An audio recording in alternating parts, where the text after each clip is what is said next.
chers amis, nous sommes presque à la fin de notre entretien, sinon à la fin de notre visite. Et comme ça, je vais vous présenter M. Moussa Traoré, c'est ça? Voilà, MT pour les intimes. Voilà, M. Moussa, dites-moi un peu, quand est-ce que vous avez commencé l'activité? Vous pouvez vous approcher un peu l'activité, quand vous avez commencé? L'activité, je l'ai commencé il n'y a pas longtemps. D'accord. Oui. Il faut le prendre à grand caractère comme ça. Voilà. Oui, par l'intermédiaire d'un ami, Oui. Métis, qui est dans l'affaire depuis fort longtemps. Et vit de cela depuis plus d'une vingtaine d'années. Et c'est qui m'a parlé des bienfaits de la cuniculture. Je ne m'y connaissais pas. Et j'ai essayé. J'ai dit, je vais essayer. Ouais, je vais embrasser cette carrière de cuniculteur pour voir ce que cela pourra donner. Mais chemin faisant, j'ai compris que je n'étais pas outillé en la matière. Et c'est ainsi que je vous ai fait appel pour une formation théorique et pratique de la chose.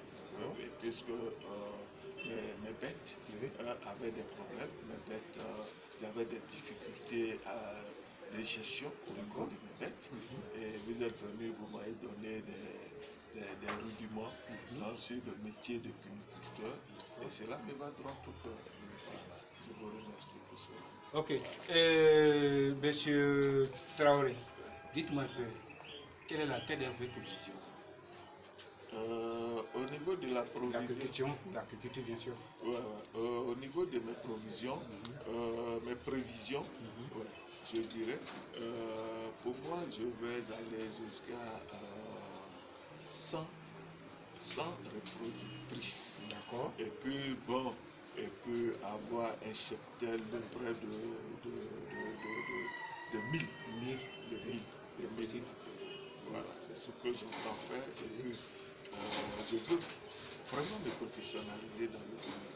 Et puis être quand même un vecteur d'emploi pour les jeunes gens. Ça, c'est une très bonne. Ça, c'est, chers amis, vous voyez un peu.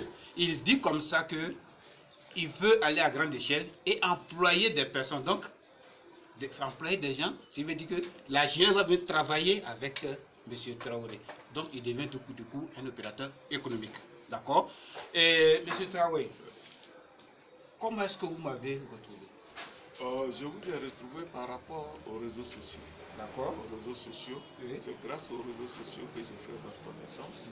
Et quand je suis rentré en contact avec vous, vous avez été ouvert. Vous m'aviez dit que vous pourrez m'apporter votre expérience de la chose et votre connaissance de la chose. C'est ainsi que nous sommes donnés rendez-vous. Et vous êtes venu aujourd'hui à ma fête pour voir un peu comment les choses se passent. Vraiment, merci M. Traoré. Et dites-moi un peu, vous avez combien de têtes à tour, vous avez combien de reproductrices et combien de lapins en engraissement? Bon, présentement, j'ai 36 reproductrices. Et puis j'ai 5 mâles. Non, j'ai 7 mâles. Et puis là, j'ai une quinzaine de lapins en engraissement. D'accord. Et quel est le nombre de femelles qui sont déjà accouplées? Tout à l'heure, on vient d'accoupler pas mal de femelles. Vous pouvez appeler sur les pancartes. On a déjà accouplé près d'une trentaine de femelles. Près d'une trentaine de femelles qui sont déjà accouplées.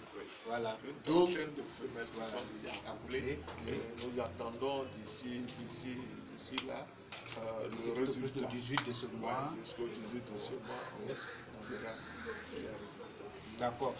Concernant le suivi de, comment appelle, il y a déjà qui va faire le suivi de votre ferme. Actuellement, on a déjà commencé, mais qu'est-ce que... Enfin, je veux dire, où est-ce que vous voulez aller avec lui? Parce qu'il y a certains qui commencent et après, bon, ils pensent que, bon, je veux dire, puisque chaque fois que je viens, donc tu vas acquérir quand même des connaissances. Ils se disent quoi? Non, comme il y avait 2 fois, 3 fois, puis je l'ai vu en œuvre, donc nous allons, bon, peut-être, moi, je vais faire maintenant l'activité. Est-ce que vous comptez aller loin avec cette histoire de suivi? Parce qu'il y a d'autres personnes qui sont intéressées, qui vont sûrement m'appeler parce que demain et le lundi, je serai à Pédo. Voilà. Et le mardi, je serai à Angry. Donc, quel conseil vous donnez aux frères qui n'ont pas encore compris ce qu'on appelle le suivi? C'est-à-dire, quand on commence une activité, il faut s'entourer de personnes ressources, comme DGA. DGA est une personne ressource dans le domaine à qui je fais confiance. Il a toute ma confiance. Et nous irons loin. Parce que ce n'est qu'un départ. Et c'est, comme on le dit, il y a un homme politique qui disait que c'est un tandem. C'est un tandem. Un tandem, et ce tandem, j'ose espérer qu'il va nous conduire très loin et pour que tout le monde soit gagnant-gagnant de l'affaire. Vraiment, vraiment, merci beaucoup, chers amis. Et en domaine de la culture, il ne faut pas travailler avec une personne parce qu'elle est belle, il ne faut pas travailler avec une personne parce qu'elle est grosse, il faut travailler avec elle parce qu'elle maîtrise l'activité. D'accord? Quand vous savez que c'est une affaire de gagnant-gagnant, je viens ici, c'est de l'argent qu'on me donne. Donc, je suis censé travailler jusqu'à ce que sa ferme produise beaucoup, donc soit rentable. Lui aussi, il est heureux, moi, je suis content. Peu importe ce que je peux avoir. Voilà, même s'il lui gagne des millions et que lui me donne ce qu'il peut me donner, ou bien moi, peu importe. Seulement, il faut travailler avec des gens qui maîtrisent l'activité et non des gens qui sont des parents ou bien qui sont des amis. Non, non, non. On travaille avec personne en agriculture parce que la personne maîtrise l'activité.